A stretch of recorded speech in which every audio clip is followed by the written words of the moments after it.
Can a movie about a bunch of kids going to performing arts school actually be dark and gritty? You bet your ass it can.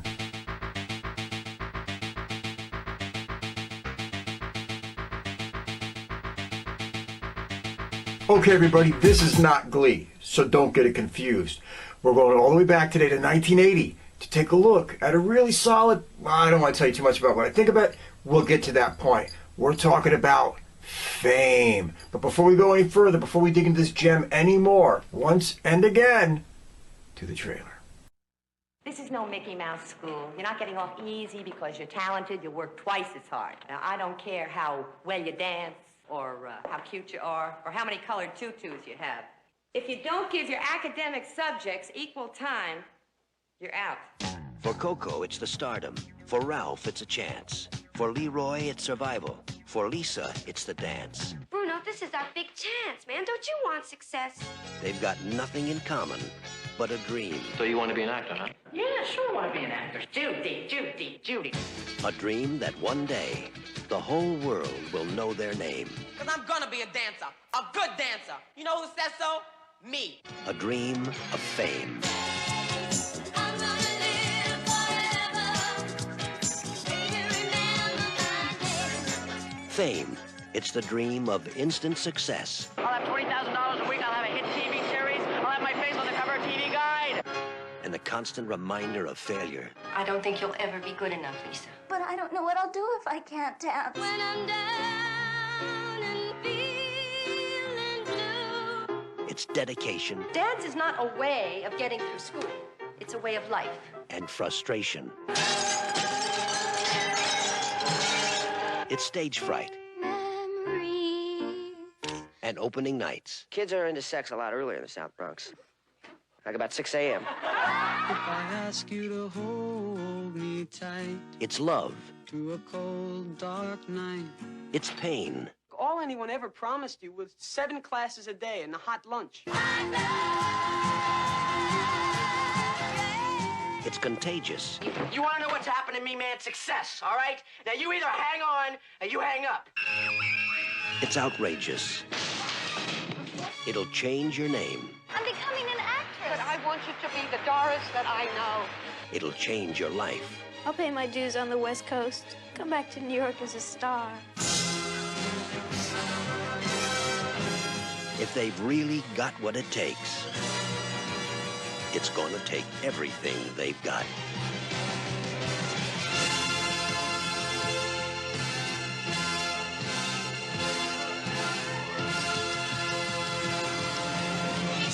Metro-Goldwyn-Mayer presents an Alan Parker film, Fame.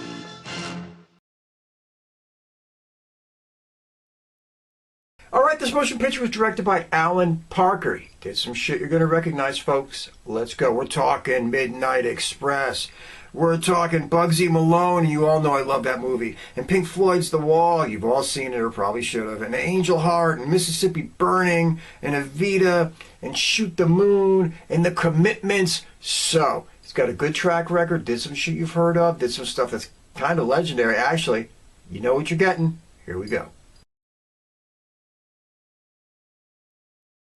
Okay, playing Coco. Irene Cara, remember her? She was like the it girl for like 2 or 3 years. Anyway, not a huge career. She was a thing called Sparkle. She popped up in Killing 'Em Softly, in City Heat, and Busted Up, and Certain Fury, and she popped up in DC Cab. Really, her career was being a singer. I mean, she had a song to this. She sang the song for Flashdance. She sang the one for DC Cab. So, she was around. She had some hits. Kind of disappeared, long story, but is what it was, the way it went. Okay, playing Bruno, Lee Curreri. Now, he really didn't go on that much other than being on the Fame TV show, which followed this up a couple years later. I mean, he was on a couple like ABC after-school specials, and he actually just did music for a couple like TV shows and short films and things like that. But this is his claim to fame. This is where you're going to know his face. There you go. Playing Montgomery, Paul McCrane. Yo, he's been in a bunch of shit. You might not recognize him here to there because in the other movies he was usually bald, but the way it goes, we're talking he was in RoboCop. He was in stuff like Purple Hearts and The Blob and The Shawshank Redemption and then Hell, New Hampshire and TV shows, ER, 24, CSI, Under Suspicion, The X-Files, Chicago Hope, Wise Guy. He even popped up on that show that I've ridiculed in the past as being the worst thing ever put on television, Cop Rock. So, it is what it was. He's been in a lot of shit, had a long career. Can't knock that. Playing Ralph! Barry Miller. Oh yeah, he was in a movie you know I love and you know I reviewed. Saturday Night Fever. He was also in stuff like The Chosen and Peggy Sue Got Married and The Sicilian and TV, Equal Justice, $6 Million Man, Beretta, Wonder Woman, The Practice, Ally McBeal. I think he even won Tony Awards for stage work. It was either like Biloxi Blues or something like that. I can't remember. It just popped out of my head. But anyway, good career, solid career. Maybe not a household name by any stretch of the imagination, but he was in the game and he did some work. Playing Leroy, Gene Anthony Ray. Now, again, much like the dude that played Bruno, in this he's only really famous for doing this and the TV show afterwards. Yeah, he popped up as a couple dancing spots in other movies or shows throughout the years. Whatever it was, guy had a kind of a troubled life from what we understand. Anyway, this was his claim to fame. This is where people know his face, just the way it goes. Playing Doris, Maureen Teefy. Not a big career, but let's go. She was in Scavenger Hunt. She was in 1941, in Grease 2, and Supergirl. But really, her career is small. You might recognize her face. She's got kind of a distinctive look. But her career was small, and in that ballpark of a few years, she was in some shit you might remember her for. And playing Hilary Van Doren, Antonia Franceschi. Now, really, her film career is basically non-existent. Her TV career is basically non-existent. But she was actually a real ballerina. Did work in the New York City Ballet, all over the place. She was working in Europe, so she was actually an acclaimed dancer in real life. And she just wound up in this motion picture probably because she could dance and shit, she fit the part. Okay, everybody, there's also a shit ton of other faces and other names that you're going to remember in this motion picture, or at least faces that you'll say, hey, I know that guy or that girl. I'm going to run through them really quick. Some of them had sizable parts, but they weren't like the main leads, so I just can't dedicate that much time or we will be here all friggin' day. Let's go. We're talking about Meara. You know her. Come on. She was the immortal Stiller and Meara and the mother of Ben Stiller. That kind of says it all. And Tresa Hughes, she was in Ryan's Hope in Another World. And Joanna Merlin, she was on Law and Order and New York Undercover. And Jim Moody, fucking come on. The Last Dragon, Bad Boys, give me a break. And Debbie Allen from A Different World, and she was on the famed TV show, really, I think ran that for years. And Eddie Barth, if you ever watch TV, you've seen Eddie Barth, man. He was on Simon & Simon, Night Court, and you name it. Richard Belzer, old school comedian, Law and Order, Homicide, Life on the Streets, all that shit. Laura Dean, she was on Friends and did a lot of voiceover work. And Boyd Gaines, come on, man, Porky's, Heartbreak Ridge, and I can't tell you how many TV shows. It is what it was. And there's actually more. There's a lot of faces in this thing, and there's a lot of names. So you just got to keep your eye out, keep looking for them. You'll see them.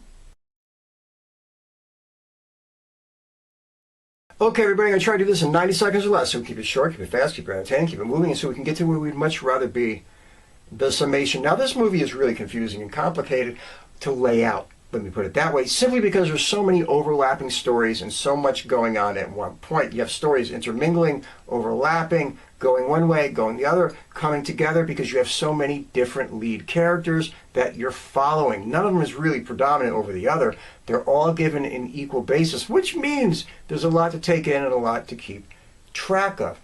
Basically, I'm going to give you what I can in the next 90 seconds, and then we'll get into the summation where we can get more in depth into it. Anyway, you got this performing arts school. It's in New York City, and all these kids are there on auditioning day. They're dying to get in so they can get in there and live their dream of show business or music or whatever it happens to be. Everybody wants to go there because it's the only free school of its nature in the area, and it's a less psychotic school than some of the other ones in the area. It is what it is. Well, it's opening day, and you get to see the future lead characters, upon which the first one you're going to meet is Montgomery. He's there to become an actor because, well, his mom was an actor. Just the way it goes. And then you got Doris. She's there with the typical stage mom behind her, always sticking her nose in and driving her daughter crazy, and usually driving everybody that works for the school crazy. You got Ralph. Ralph is just this dude from the Bronx. He's doing anything he can to get in there. He's bullshitting his way into the drama class. He's bullshitting his way into the music class. He's bullshitting his way into the dance class. He's doing whatever he can just to get into that school, no matter what. You got Leroy. He was never meant to be there. He's just there helping out somebody else that was a friend through her audition, but the dance teachers say, forget her. He's the one with talent. We have to keep him. You got Coco. Coco is sitting there trying to do her thing, trying to become an actress, dancer, singer, because she knows she has talent, which she is loaded with, and she's willing to work it hard to get to where she wants to be. She's smart, she's intelligent, she understands the business, or at least she thinks she does, and she is there to move ahead. You got Bruno. Musically gifted, extremely talented, somehow carrying around more synthesizer gear than any cab driver dad could ever afford, and he is doing his best to move ahead to his musical dream. He doesn't really care about fame, he doesn't really care about stardom, he just wants to make music and make it the best way he can. Then you got Hilary. She's this rich chick who just happened to wind up at that school. She's a little bit controlling, a little bit, well, you get the idea. It's always that kind of character. And in that mix, you also have a whole bunch of teachers, and you are learning and seeing through their eyes how they deal with these kids. Some are more dedicated than others, some are more talented than others, some they have to break the hearts of, some they have to reassure. It's that kind of thing. They're actually human characters, some a little nicer than others, just the way it goes, but you get to see their angle in this motion picture too. Along the way, you get to see things happen. You get to see Ralph and Doris fall in love, whatever. You get to see Bruno really start to get the gagas for Coco, whatever. You get to see Montgomery just trying to sort his whole life out, whatever. There's a whole lot going on a whole bunch of different levels. Along the ways, some hardship happens. Along the ways, some bad things take place. Some dark things take place, which I'm not even going to break into, but you'll get there in the motion picture. And you see the characters have moments where they reveal their most inner parts and their most painful parts. And it's a really, really, well, I'm going to save all that for the summation, but you get where we're going. Anyway, that's the motion picture. Bunch of kids, bunch of stories, all different backgrounds, all different families, just trying to make it in this little performing arts school to make their dreams come true. Let's get to the summation. That's where this shit's going to really get cool. Okay, everybody. Does fame work? Yes, fame works in a big, big way. This movie nails it on so many different levels. Is there parts that I might critique? Yes, and we will get there. But does this motion picture work by and large, on the whole? Yes, it does. Let's get the big three out of the way. You know we always do it. The directing, this movie looks beautiful. Plain and simple, this movie looks beautiful. It's shot beautiful. It's got that New York aesthetic that I love of the late 70s, early 80s, whatever. It just looks amazing. He captures it on camera. Alan nails it and makes this thing just look interesting. The color palettes are beautiful. Everything about it is just shot right. The directing is spot on. The writing. Let's face it, folks, this is not a movie with loaded up with, action and crazy sex scenes and none of that kind of shit. It's not. It's a drama. That's what it really is. And in a drama, you better damn well rely on the writing. And the writing in this is extremely solid. The dialogue is why you're watching this motion picture along with the acting. And that's what's going to carry you through. And they give it to you in buckets. I mean, it is spot on. The writing, great. And the acting. Let's go, folks. This motion picture has a lot of great actors in it. First, let me talk about the adults. You know you're getting good actors in there. I gave you the names. You know who they are, or at least you remember who a lot of them are. They deliver. But what really sets this motion picture out is the performances of the young actors. Now, you listen, nobody's 15, 16, 17 like they're supposed to be in here. Yes, they're all like 21, 22, whatever. We get it. But for a bunch of actors that are like 21 and around that ballpark, or maybe under or a little bit over, they nail it out the park. And that's one of the things that draws you into this motion picture. You're just like, man, these kids are just, they're on point. And that's all you need to know. You got amazing directing, you got amazing writing, and you got amazing acting. What more do you want? All right, back on track. Why this motion picture works. Number one is you care about the characters. You've heard me say it before. Caring about the characters are number one. Well, sometimes I say pacing too, but either way, if you don't care about the characters, you're not going to care about the motion picture. And this motion picture gives you a bunch of characters that you wind up caring about, all of them actually, and out of that whole array of characters, you're going to say, I can relate to that one the most, I can relate to that one the most, I can relate to that one the most, or, and what is still as important, you wind up caring about all of them, even though they are all radically different, and even though they all come from radically different backgrounds, and have radically different mindsets, and all that kind of stuff. You've got a whole smorgasbord of people in here, and that's what makes it interesting. It's like a little salad of humanity, like a little mosh pit of people, and you can sit there and turn into their stories, and get into their stories, and see how their lives work, and see how their minds tick. And one of the things that's really incredible about this motion picture is much like they did in Breakfast Club many years later, but they did it in here first, is you get to have a motion picture where you break down the main characters at one point or another to their bare bones, to their skeleton. You find out their insecurities. You find out what makes them tick. You get to see them at face value at one point earlier in the motion picture.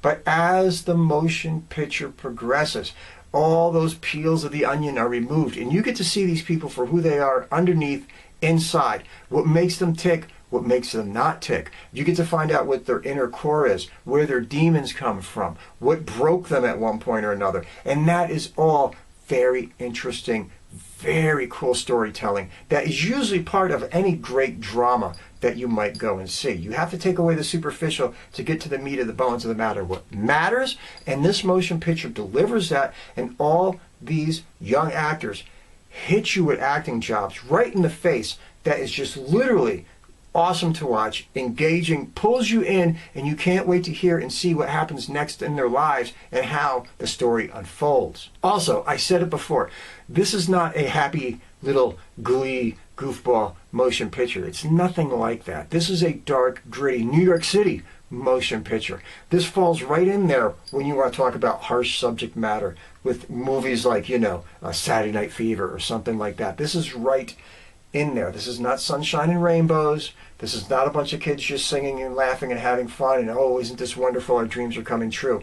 This is almost everything but that. You see troubled backgrounds, troubled neighborhoods, troubled family lives, troubled kids, troubled teachers. You get to see the whole thing. The school looks like it's half fallen down and run down. This is New York, folks. It's the way a lot of schools look. Anyway, you get to see the grittiness of it, the dirtiness of it. You get to see the Bronx. You get to see the hallways with the paint peeling off the walls. You get to see the city for what it is. And let's face it, the New York City look from, let's say, 1970 to like 1986, 87 is such a staple of beautiful storytelling. It's so engaging for all the dynamics and the color and the highs and the lows that in itself, it becomes part of the story. It is engaging all alone by itself. And finally, yes, let's not forget the obvious. There is some musical stuff in this motion picture. Yes, you're going to like Hot Lunch when it breaks out in the cafeteria. Yes, you're going to like it when they have the song Fame blaring on the taxi speakers and all the kids are dancing in the street. Yes, it is kind of a musical, but don't ever confuse it with a pure musical. This isn't Grease where it's like, they're just breaking into song and dance all the time, but there is music in it. There's a couple of parts where they're like the music will break out where you're like, I don't know if that would ever happen, but it is what it is, and maybe I'll touch on that when we get to the couple quirks. Now, like any motion picture, does it have a few flaws? Well, yeah, but nothing too major. And I just talked about one a second ago. There's a couple parts in this where they have a couple scenes that, although are awesome and although are engaging, you look at them and you say, I don't think that would happen. Like a bunch of kids just literally all breaking into that song and dance in the middle of the cafeteria, even though it's not done in a, Rodgers and Hammerstein kind of way, like from the 40s or something. It is literally still a little hard to believe. It's like a little hard to break out, but you can see it maybe happening to that level of perfection. Probably not, but it's there. It happens. It doesn't really rip you out of the movie or anything like that. It's just in there. Or like all the kids breaking into the street and just dancing on all the cars and all that kind of shit, and nobody's getting out and beating these fucking kids senseless. There's stuff like that every now and so often, but it's very brief. It's very small.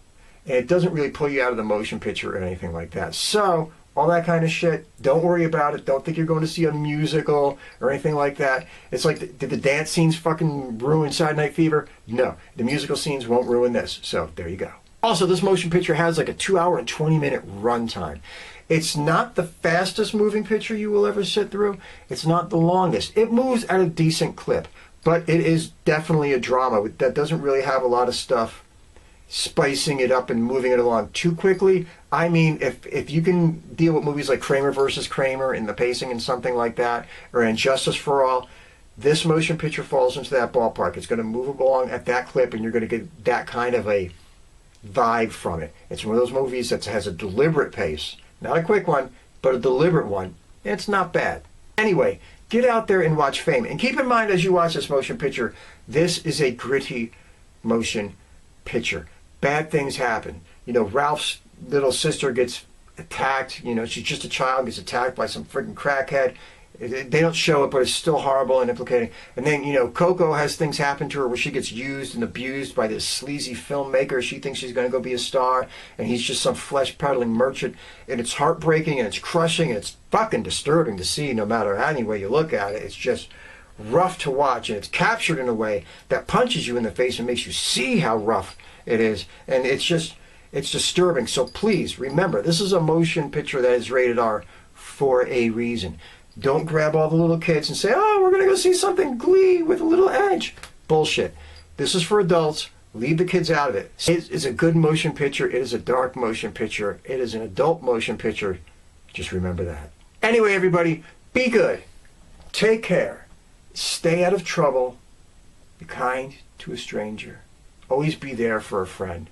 And never, ever take any bullshit from anybody. And go watch this movie and let me know what you think. Don't get it confused with the TV show that came a couple years later that was more feel good. You stick to this. Take care.